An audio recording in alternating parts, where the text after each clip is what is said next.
This is a copy of the letter that I sent to the Honorable Chief Justice of the United States, Mr. John Glover Roberts, Jr., 4th of July, 2019.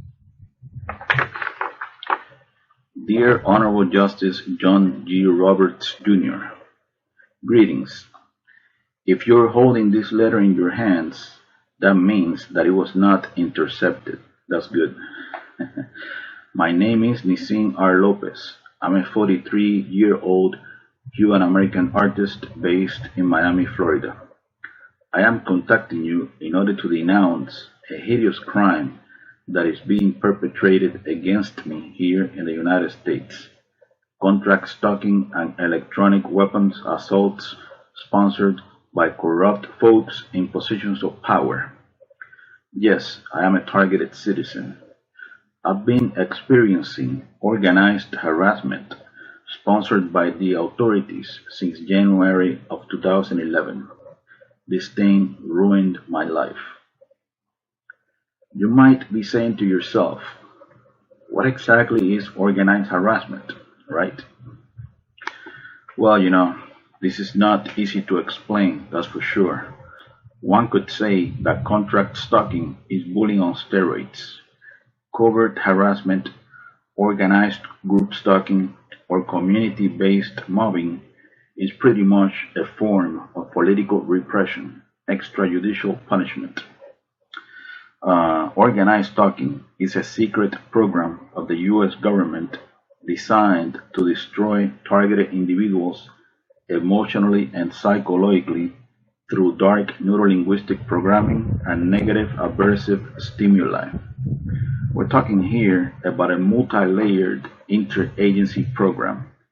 Law enforcement is behind this, the intelligence community is behind this, and third-party contractors are behind this. You know, Private security companies mostly employ ex-military and ex-intelligence agents. So now, as far as the organized community harassment done to me every single time I go out into the general public, the unjust systematic harassment is done by a group of people in an organized fashion, using unethical means to torment, preoccupy, agitate, intimidate, and terrorize the isolated victim 24/7 no matter where he goes.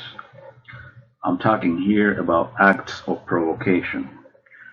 Street theater, invasion of space, noise campaigns, mimicking, directed conversations, engineered collisions, orchestrated synchronicities, entrapment, etc. Basically, obstruction of daily activities based on choice reference patterns. The targeted citizen is exposed to a stressor outside the range of usual human experience. He is terrorized 365 days a year, 24/7. He is kept in a state of anxiety and hypervigilance until he finally breaks down after years of indescribable psychological abuse. Most victims of this program end up homeless, in jail, or in psychiatric institutions, isolated with no support system, in a state of functional disorientation, broken in spirit, pretty much totally destroyed. So now, who are the agent provocateurs recruited by the authorities that constantly harass the targeted individual in an organized fashion? Well, they are called surveillance role players. They believe they are patriots and heroes serving a noble cause. They come from all types of social backgrounds, usually bottom feeders, but all kinds of people are involved in this stuff. These mindless automatons are brainwashed into believing that the target is a really bad person, a terrorist, a murderer, or a sex offender, like a rapist or a child molester. We're talking here about a professional character assassination campaign, a clandestine civil military operation. The command station for organized talking is the fusion centers. You know, I live in Cutler Bay, Florida, so the fusion center that is the closest to me is the Southeast Florida Fusion Center, which happens to be the Homeland Security Bureau and the headquarters for the Miami-Dade Police Department. The primary fusion center in Florida is the Florida Fusion Center, Florida Department of Law Enforcement, which is located in Tallahassee. So overall, contract stalking is a secret, illegal, long-term, unconstitutional surveillance program designed to neutralize outspoken, politically incorrect freethinkers that are designated as enemies of the state, even if they are just innocent, harmless, law-abiding citizens that pose no real threat to anyone. Most targeted individuals are actually very nice people. Keep in mind that the targeted individual is also subjected to directed energy weapons and other forms of psychological torture. I'm talking about mind control neural weapons, remote neural influencing technology. The human test subject is implanted with highly advanced neuro nanotechnology that enables brain-to-computer interface, integration completion. This secret technology of DARPA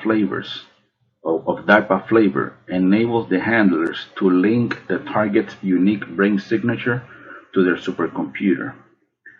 These are some of the things they can do with this technology.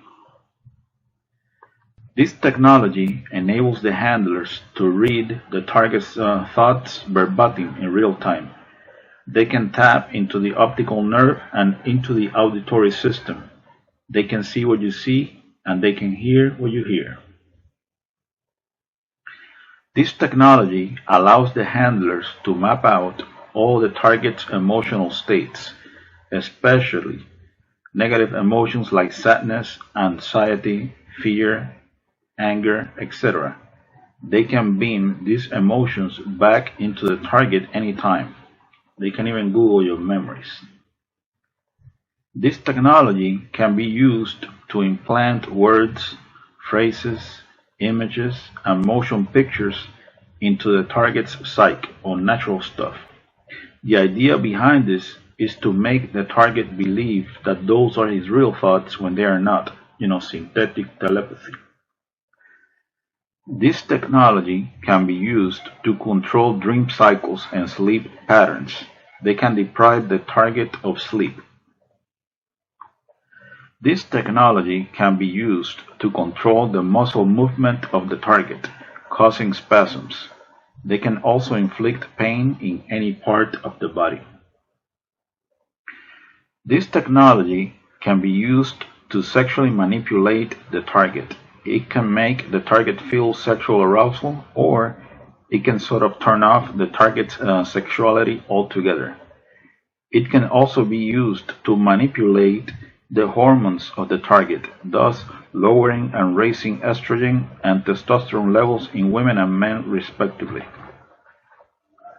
This technology can also be used to eliminate the target with an artificial heart attack that generates no forensic evidence. Pretty amazing stuff, right?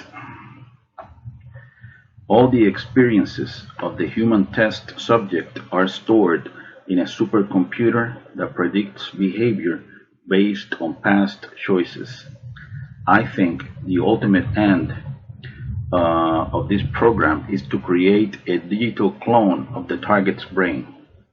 They basically got control over your thoughts, feelings, emotions, sensations, etc.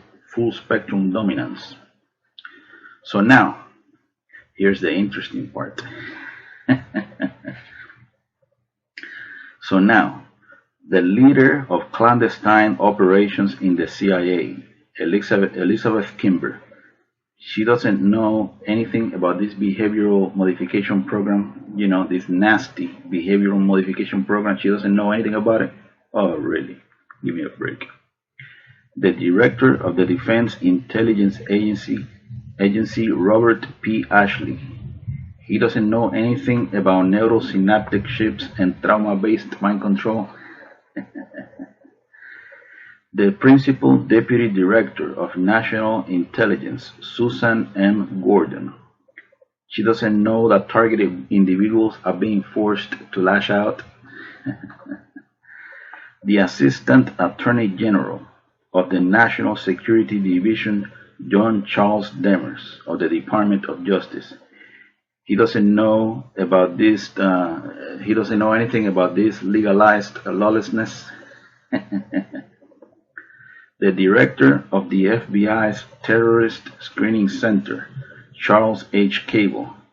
He doesn't know this horrendous surveillance abuse is taking place.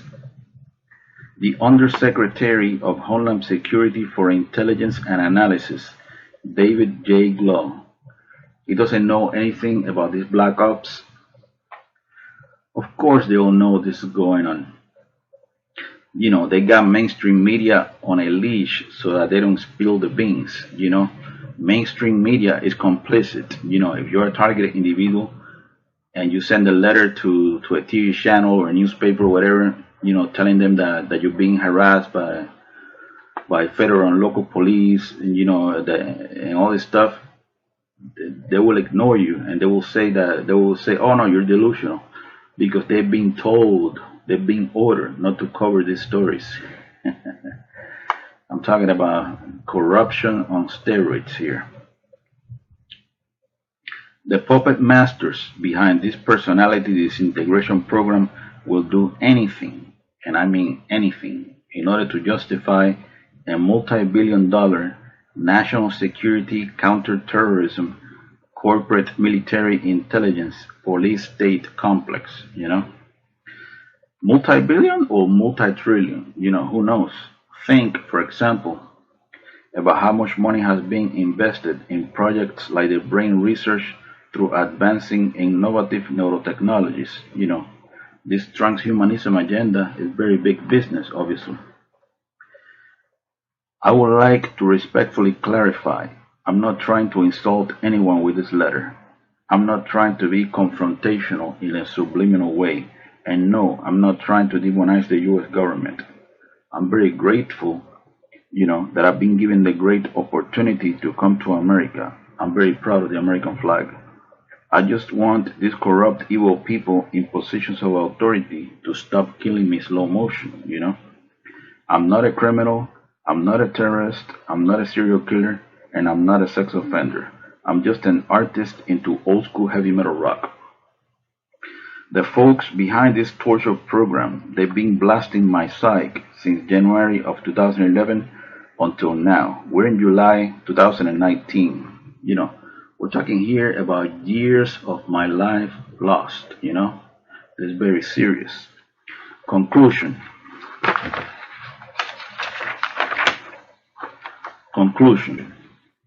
On one hand, we got heavy, overwhelming, multi-layered, organized community harassment designed to drive a person crazy. Then, they got a military technology based on DNA resonance that can be used to push a person over the edge, you know? This program, you know, this shit ain't no joke, you know? This technology is very, very real. And then I close the letter like this: please help me expose these domestic terrorists in positions of power. I'm tired of living in a virtual concentration camp. I believe the shadow government, deep state criminal cabal owes me a profound apology.